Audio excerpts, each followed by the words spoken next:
Hello everybody, Glass Half Dead here, and this video is going to be a little bit different to what I normally do, partly because I've never tried to do any sort of hobby video before, and I tried recording something yesterday and it just didn't turn out very interesting, so this is a little bit of a middle ground, something that I'm willing to show you guys and also hopefully won't bore you too much.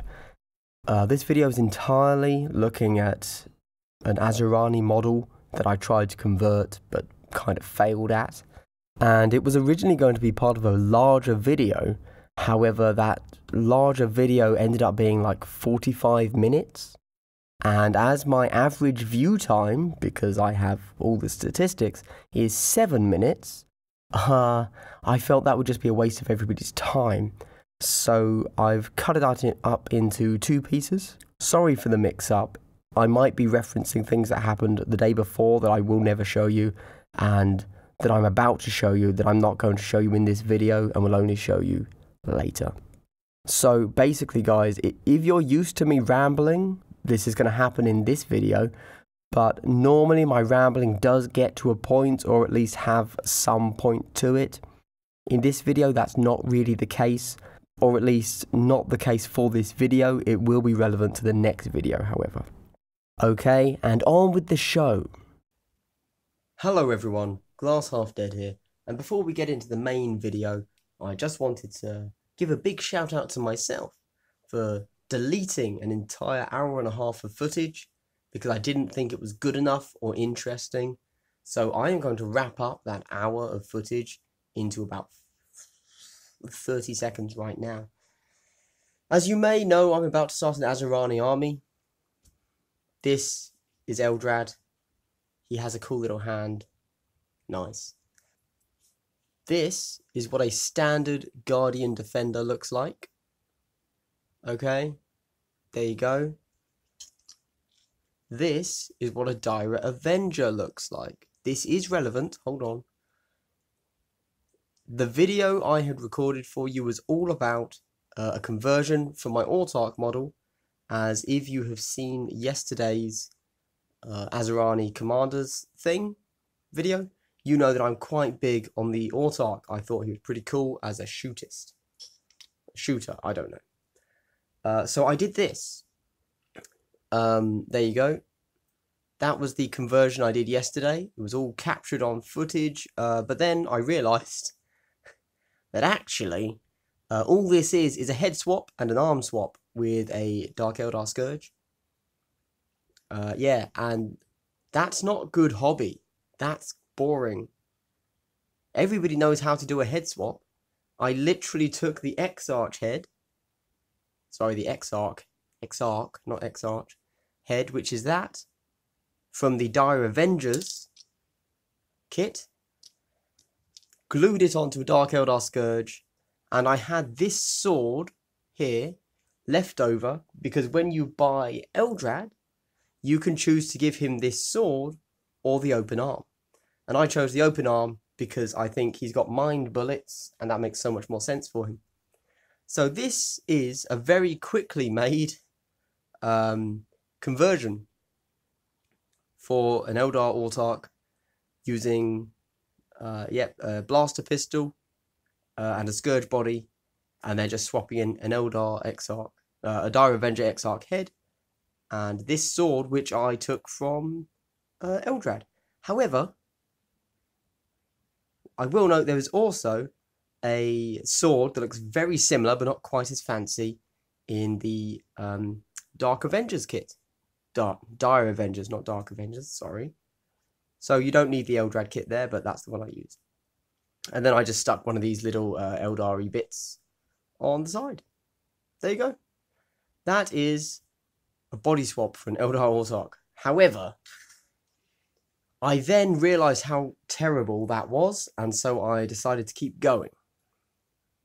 See what I could really do. Now again, this here is what an Eldar Dire Avenger looks like, okay? However, elves are cool. So, I picked up the Wanderer's Eternal Guard set and used the body and just swapped in a Dire Avenger head and arms, and I think that looks much cooler than that. That's purely because I have a big thing for cloaks, and I think cloaks are awesome. So, this began the train of thought. How can I create? So I had wanted to create this because I thought the dynamic pose of the Eldar Scourge body was perfect. And I thought, because I hadn't looked, the Wanderer's Eternal Guard sprue, I'll show it to you now, was going to have lots and lots of cloaks that I could use. Unfortunately, it turns out the cloaks are part of the body. So you see all of the cloaks here are attached to legs and bodies. So that left me at a bit of a loss. But I got creative. I wanted to do something that was a little bit fancier and had a cloak than just a head swap with a Dire Avenger there. So instead we have this, and I wanted to show him to you now before I sprayed him, because I wanted to show you how terrible I am at using green stuff, and you know, quite genuinely, if I can do it, anyone can. So what we have here is the body from an Eternal Guard. I cut his feet off, as we can see, and repositioned them. And that's all I did to the body. This is the base from a Dark Eldar Scourge. That he's stepping on up front, I didn't want to have there, actually. I wanted him to just be stood, balanced purely on the back foot, but I could not get him to stay still. And even now, he's a very fragile model, unfortunately. So I had to use this. This is a cut-up bit of the Dire Avengers kit. That is actually a shimmer shield. I just chopped that off his arm, glued it there. It looks a little bit like an Eldar rune or something, so it's like, well, okay, fine. This pistol is, again, from the Dire Avengers, the arm, which has a nice pointing finger, looks cool, is from the Dire Avengers kit. And I didn't have a blaster pistol, otherwise, to be honest, I would have just used that. But obviously, I used it there. I still had a blaster, not a blaster pistol, just a blaster left over from the Scourge kit, so I chopped the front of that off. I just glued it onto the Shuriken pistol. And that sword is the sword I was talking about. That sword is just a normal sword from the Dire Avengers kit. And then the head is the leader from the Wanderers. And as you can see, things got a bit crazy at the back here. I'll explain that in a second. I think it looks a bit silly with that plumage on the back. But, you know, you have to fit in with how the Dire Avengers look. So I thought this way, you know, it ties it in a bit. Similar to that. I mean, this is how a lot of them are going to end up looking, because I think this looks cool. So I'm going to do more of them. And as you can see, you know, it just ties it in, makes it a little bit more thematic, whatever. Places I went wrong with this model, most places I would say, to be honest. Right, I should have gone all out. I should have accepted that this was too fragile, and I should have pinned things. I didn't. I only green stuffed and super glued, and because of that, there is now super glue everywhere, and a lot of it. So that's bad.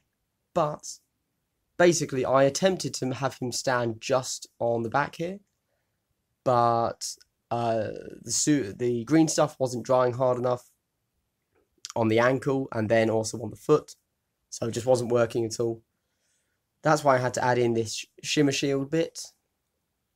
Then on the wings, you see I've had to green stuff the wings together because they were not staying still either. Yeah, that was bad. So what I should have done with the wings is accepted that they were never going to glue properly and actually attach them with green stuff. As it is, I'd already put them on and kind of screwed the cloak up a bit. so I had to just green stuff over the back.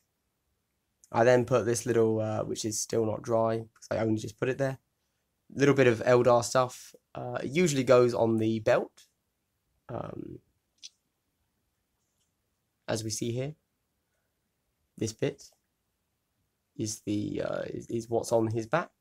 That's kind of the plasma grenades bit that you get for most kits on there. And then I just went ahead and green stuffed on his plumage, and that's it. That's going to be my Autarch model. Right, let's come back to it, and we are going to talk about proxy models. And this guy's going to be all in white, and hopefully look better because you won't see the very obvious. I always find that once I've put together a model like this, where you can see all of the green stuff, it looks a bit meh. But once you spray it all up, it looks much better. For example, this guy, first one. There's a little bit of green stuff on here too, but you wouldn't notice because it's all sprayed up and there's not that obvious color differentiation. So let's talk about proxying models. Hello everyone, Glass Half Dead again, narrating over nothing, I assume, and just to let you know, the video ends there because I had assumed that I was going to be coming back in video form to show you more, but again, it then ended up being a really long video. So tomorrow we're probably going to get more. However, that's all I've got for today, and hopefully, I don't know, maybe you've seen these cool looking models and you've decided, yeah, I'd like to see what he does with those and what he's going to say about conversions and proxies, as opposed to what probably happens, which is you look at it and say, hey, that's not Space Marines, what's he doing? The nutter. But yeah, so I'm going to do my sign out here. This is Glass Half Dead. I hope you all had a great day, and I hope you continue to have a great day.